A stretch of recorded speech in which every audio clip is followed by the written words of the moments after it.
এই প্রবাসে নতুন যারা আসছেন তারা সহজে হাল ছাড়বেন। মনে রাখবেন, প্রবাসে যেহেতু আপনি আসছেন, আজ না হোক কাল সফল হবেন একদিন। শুধু সময়ের অপেক্ষা, একটু কষ্ট করতে হবে।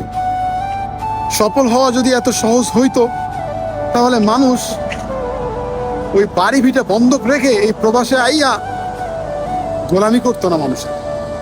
এই প্রবাসে অনেক ধনীর দুলাল পইরা আছে নিজের স্বপ্ন পূরণ করার জন্য, অথচ দেশে কিন্তু তাদের কোটি কোটি টাকা পইরা আছে, তবুও নিজেকে সফল করার জন্য, নিজেকে প্রতিষ্ঠিত করার জন্য এই প্রবাসে পাড়ি জমায়। বুঝছেন?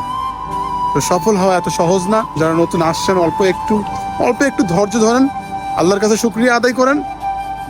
মনে রাখবেন, পৃথিবী সবার দুয়ার থেকে ঘুরে আসলে আল্লাহর দুয়ার থেকে ঘুরবেন না আপনি, আল্লাহ আপনাকে ফেরাবে না।